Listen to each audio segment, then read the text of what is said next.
നാം ഇന്നൊരു തെരഞ്ഞെടുപ്പിൻ്റെ പടിവാതിലിലാണ്. തെരഞ്ഞെടുപ്പ് എടുക്കുമ്പോൾ കുറേ നാളായി വിവാദങ്ങളിലെ ഒരു വലിയ താരമാണ് EVM അഥവാ electronic voting machine. EVM hack ചെയ്ത് തെരഞ്ഞെടുപ്പ് ഫലങ്ങളെ അട്ടിമറിക്കാൻ കഴിയും എന്ന രീതിയിലുള്ള പ്രചാരണങ്ങൾ ശക്തമായി നടക്കുന്നുണ്ട്. കഴിഞ്ഞ 25 വർഷമായി എല്ലാ തെരഞ്ഞെടുപ്പുകളിലും ഉപയോഗിക്കുന്ന EVMനെ പറ്റിയുള്ള ആരോപണങ്ങൾ സയൻറ്റിഫിക് കമ്മ്യൂണിറ്റിയും വിദഗ്ധരും കോടതിയും എല്ലാം തള്ളിക്കളഞ്ഞതാണെങ്കിലും പ്രചാരണം നിർബാധം നടക്കുന്നു. അതിൽ രാഷ്ട്രീയമായ താൽപ്പര്യങ്ങളുണ്ടാകും. ഈ വീഡിയോയിൽ പൂർണ്ണമായും ഒരു ശാസ്ത്ര വിദ്യാർത്ഥിയുടെ കർശനമായ റാഷണൽ വ്യൂ പോയിന്റിൽ ഈ വിഷയം കൈകാര്യം ചെയ്യാനാണ് ആഗ്രഹിക്കുന്നത്. ദയവ് ചെയ്ത് ഈ വീഡിയോയിൽ രാഷ്ട്രീയം കാണരുത് എന്നപേക്ഷിക്കുന്നു. എന്നാൽ നമുക്ക് തുടങ്ങാം. പ്രിയപ്പെട്ട കൂട്ടുകാർക്ക് സയൻസ് കോർണറിൻ്റെ പുതിയ വീഡിയോയിലേക്ക് സ്വാഗതം. വീഡിയോ ഇഷ്ടമായാൽ ലൈക്ക് ചെയ്യുക, താല്പര്യമുള്ളവരിലേക്ക് ഷെയർ ചെയ്തു കൊടുക്കുക, നിങ്ങളുടെ അഭിപ്രായങ്ങൾ കമൻ്റായി രേഖപ്പെടുത്തുക. സബ്സ്ക്രൈബ് ചെയ്തിട്ടില്ലാത്തവർ സബ്സ്ക്രൈബ് ചെയ്യുക. ബെല്ലൈക്കൺ എനേബിൾ ചെയ്ത് അപ്ലോഡ് ചെയ്യുന്ന വീഡിയോകൾ കൃത്യസമയത്ത് ലഭിക്കുന്നു എന്ന് ഉറപ്പുവരുത്തുക. 1982 കേരള നിയമസഭാ തെരഞ്ഞെടുപ്പിൽ, അതായത് 44 വർഷങ്ങൾക്ക് മുൻപാണ് ലോകത്തിൽ തന്നെ ആദ്യമായി EVM ഉപയോഗിക്കുന്നത്. വടക്കൻ പറവൂർ നിയോജക മണ്ഡലത്തിൽ AC ജോസും ശിവൻപിള്ളയും ഏറ്റുമുട്ടിയ പോരാട്ടത്തിൽ ഏതാണ്ട് 40 ബൂത്തുകളിലാണ് ചരിത്രത്തിലാദ്യമായി ഹൈദരാബാദിലെ പൊതുമേഖലാ സ്ഥാപനമായ ഇലക്ട്രോണിക്സ് കോർപ്പറേഷൻ ഓഫ് ഇന്ത്യ അഥവാ ECIL നിർമ്മിച്ച ഇലക്ട്രോണിക് വോട്ടിംഗ് മെഷീൻ ഉപയോഗിച്ചത്. അതൊരു വിപ്ലവത്തിൻ്റെ തുടക്കമായിരുന്നെങ്കിലും ഇലക്ഷൻ റിസൾട്ട് കോടതി കയറി. ജനപ്രാതിനിധ്യ നിയമം ഭേദഗതി ചെയ്യാതെ നടന്ന തെരഞ്ഞെടുപ്പായതുകൊണ്ട് കോടതി റിസൾട്ട് റദ്ദു ചെയ്തു. അവിടെ വീണ്ടും ഉപതെരഞ്ഞെടുപ്പ് നടന്നു. പിന്നീട് രാജീവ് ഗാന്ധി പ്രധാനമന്ത്രിയായിരുന്നപ്പോൾ ജനപ്രാതിനിധ്യ നിയമം പാർലമെൻറ്റിൽ ഭേദഗതി ചെയ്ത് ഇലക്ട്രോണിക് വോട്ടിംഗ് മെഷീനുകൾ ഉപയോഗിക്കാൻ നിയമമുണ്ടാക്കി. പിന്നീട് നടന്ന തെരഞ്ഞെടുപ്പുകളിൽ ഘട്ടം ഘട്ടമായി നടപ്പാക്കി 2001 കേരളത്തിലടക്കം ഇപ്പോൾ നടക്കുന്നത് പോലെയുള്ള നിയമസഭാ തെരഞ്ഞെടുപ്പ് നടന്നപ്പോഴാണ് ആദ്യമായി പൂർണ്ണമായും EVM ഉപയോഗിച്ചത്. രാവിലെ വോട്ടെണ്ണൽ തുടങ്ങി ഉച്ചയായപ്പോഴേക്ക് റിസൾട്ട് പൂർണ്ണമായ ആ അമ്പരപ്പ് ഇപ്പോഴും ഓർക്കുന്നുണ്ട്. പിന്നീട് രാജ്യത്ത് നടന്ന എല്ലാ തെരഞ്ഞെടുപ്പുകളും EVMലായിരുന്നു. 2004 പൊതു തെരഞ്ഞെടുപ്പ് ആദ്യമായി EVM ഉപയോഗിച്ച ലോക്സഭാ തെരഞ്ഞെടുപ്പായിരുന്നു. ഭരണകക്ഷിയായ NDA BJP നേതൃത്വത്തിലുള്ള NDA പരാജയപ്പെട്ട് മൻമോഹൻ സിംഗ് പ്രധാനമന്ത്രിയായ തെരഞ്ഞെടുപ്പായിരുന്നു അത്. പിന്നീട് 2009 തെരഞ്ഞെടുപ്പിലും മൻമോഹൻ സിംഗ് തന്നെ തിരഞ്ഞെടുക്കപ്പെട്ടു.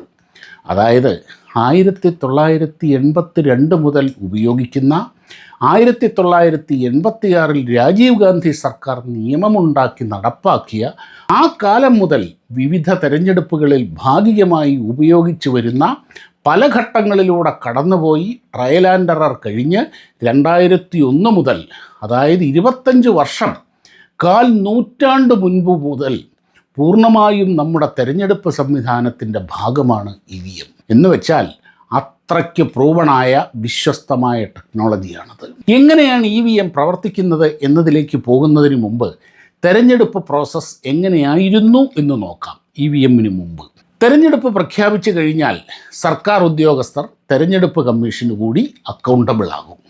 കാര്യം തെരഞ്ഞെടുപ്പ് കമ്മീഷൻ എന്ന് പറയുന്നത് കഷ്ടിച്ച് ഡൽഹിയിലെ നിർവാചൻ സദനിൽ 300 പേര് മാത്രമേ അതിൻ്റെ അകത്ത് ജോലിക്കാരായുള്ളൂ.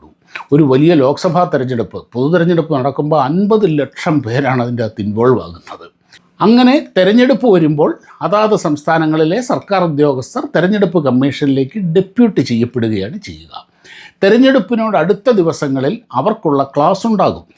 തലേ ദിവസം റിട്ടേണിംഗ് ഓഫീസറായ ജില്ലാ കളക്ടറുടെ ഓഫീസിൽ നിന്ന് ബാലറ്റ് പെട്ടി, ബാലറ്റ് പേപ്പറുകൾ, മഷി, സീലുകൾ, അരക്ക്, നൂല്, പേന തുടങ്ങി അനേകം പോളിംഗ് സാമഗ്രികൾ ബൂത്ത് ചുമതലയുള്ള പ്രിസൈഡിംഗ് ഓഫീസർ ഏറ്റുവാങ്ങണം. സർക്കാർ വാഹനങ്ങളിൽ തലേ ദിവസം രാത്രി പ്രിസൈഡിംഗ് ഓഫീസർ, മറ്റ് പോളിംഗ് ഉദ്യോഗസ്ഥർ എന്നിവരെ അതാത് ബൂത്തുകളിൽ എത്തിക്കും. പോളിംഗ് ദിവസം അതിരാവിലെ വോട്ടിംഗ് തുടങ്ങാനുള്ള നടപടികൾ ആരംഭിക്കും. രാഷ്ട്രീയ പാർട്ടികളുടെയും സ്ഥാനാർത്ഥികളുടെയും പ്രതിനിധികളുടെ സാന്നിധ്യത്തിൽ ബാലറ്റ് പെട്ടി പരിശോധിച്ച് പൂട്ടും. മുകളിൽ ബാലറ്റ് പേപ്പർ ഇടാനുള്ള ഒരു ചെറിയ സ്ലിറ്റ് മാത്രമേ ഉണ്ടാകൂ. വോട്ടർമാർ എത്തുമ്പോൾ പോളിംഗ് ഉദ്യോഗസ്ഥർ അവരുടെ ഐഡൻറ്റിറ്റി പരിശോധിച്ച് ഉറപ്പുവരുത്തും. അവിടെയുള്ള രാഷ്ട്രീയ പാർട്ടികളുടെ പ്രതിനിധികൾക്കും ഇത് പരിശോധിക്കാം. ചൂണ്ടുവിരലിൽ മഷി പുരട്ടും, ബാലറ്റ് പേപ്പർ ഒപ്പിട്ട് വാങ്ങും, വോട്ട് ചെയ്തതിന് ശേഷം മടക്കേണ്ട അതേ രീതിയിൽ മടക്കി വോട്ടർക്ക് കൊടുക്കും, വോട്ട് ചെയ്യാനുള്ള സീല് നൽകും. വോട്ടർ മറയ്ക്കപ്പെട്ട ഒരു കിയോസ്കിലേക്ക് പോയി തനിക്കിഷ്ടമുള്ള സ്ഥാനാർത്ഥിയുടെ പേരിന് നേരെയുള്ള ചിഹ്നത്തിൽ സീൽ പതിച്ച് എങ്ങനെയാണോ മടക്കി കിട്ടിയത് അതേപോലെ മടക്കി പ്രിസൈഡിംഗ് ഓഫീസറുടെ മുന്നിലെ ബാലറ്റ് പെട്ടിയിൽ നിക്ഷേപിച്ച് കഴിയുമ്പോൾ ഒരു വോട്ട് പൂർണ്ണമാകും. വൈകുന്നേരം നിശ്ചിത സമയം വരെ ഈ പ്രക്രിയ തുടരും.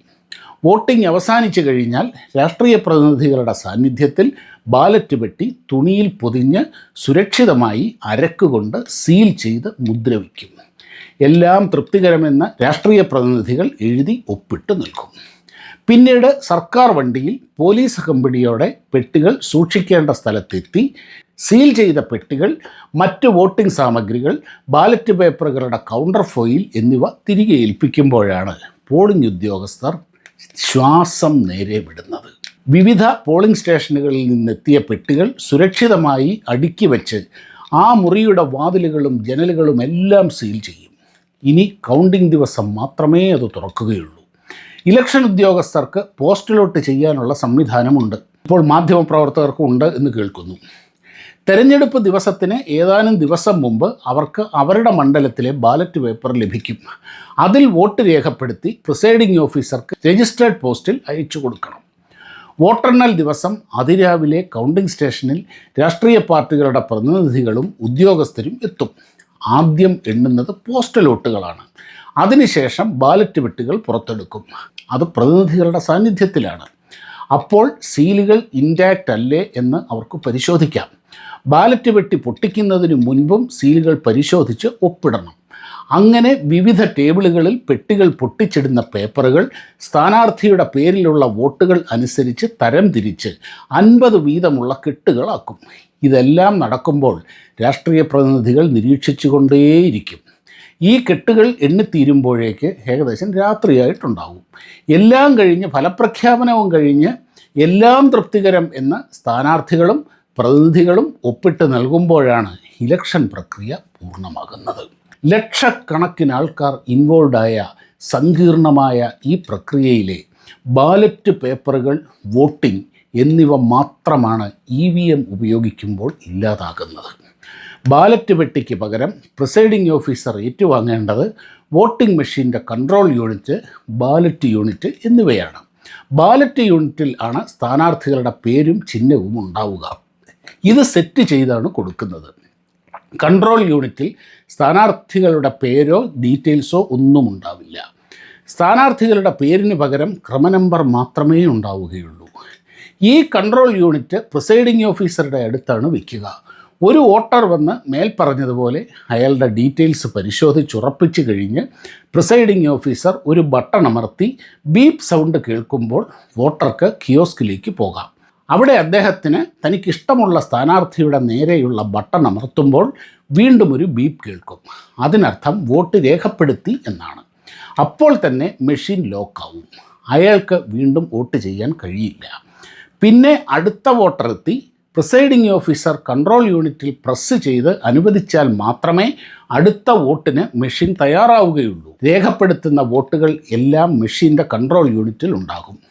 കൗണ്ടിംഗ് ദിവസം സീൽ ചെയ്ത കൺട്രോൾ യൂണിറ്റുകൾ പ്രതിനിധികളുടെ സാന്നിധ്യത്തിൽ തുറന്ന് ക്രമനമ്പർ അടിസ്ഥാനത്തിൽ ലഭിച്ചിരിക്കുന്ന വോട്ടുകൾ കൂട്ടിക്കഴിയുമ്പോൾ ഫലവും ലഭിക്കുന്നു. വിലപ്പെട്ട സമയം, ലക്ഷക്കണക്കിന് ടൺ പേപ്പർ, മനുഷ്യാധ്വാനം ഒക്കെയാണ് ലാഭിക്കുന്നത്. പണ്ട് പൂർണ്ണ ഫലം പുറത്തു വരാൻ ദിവസങ്ങൾ എടുക്കുമായിരുന്നു. എന്നാൽ ഇപ്പോൾ മണിക്കൂറുകൾക്കുള്ളിൽ ഫലപ്രഖ്യാപനം കഴിയും. കാതലായ ചോദ്യം ഇനിയാണ്, എന്തായാലും ഇതൊരു മെഷീനല്ലേ? മനുഷ്യനുണ്ടാക്കിയതല്ലേ? ഇലക്ട്രോണിക്സ് അല്ലേ? കേടുവന്നുകൂടെ? ആർക്കെങ്കിലും സോഫ്റ്റ്വെയർ മാനിപ്പുലേറ്റ് ചെയ്ത് ഫലം അട്ടിമറിക്കാൻ കഴിയില്ലേ? നോക്കൂ, ഒരു ഇലക്ട്രോണിക് ഉപകരണത്തിൻ്റെ സുപ്രധാന ഭാഗമാണ് അതിൻ്റെ സോഫ്റ്റ്വെയർ. അത് പ്രോഗ്രാമുകളാണ്. ആ പ്രോഗ്രാമുകൾക്കനുസരിച്ചാണ് അത് പ്രവർത്തിക്കുന്നത്. ഈ പ്രോഗ്രാമുകളെ മാറ്റിമറിക്കാൻ കഴിഞ്ഞാൽ ഉപകരണത്തിൻ്റെ പ്രവർത്തനത്തെയും മാറ്റാൻ കഴിയും. ഈ ലോജിക്ക് ഉപയോഗിച്ചാണ് EVM അട്ടിമറിക്കാൻ സാധിക്കില്ലേ എന്ന് ചോദിക്കുന്നത്.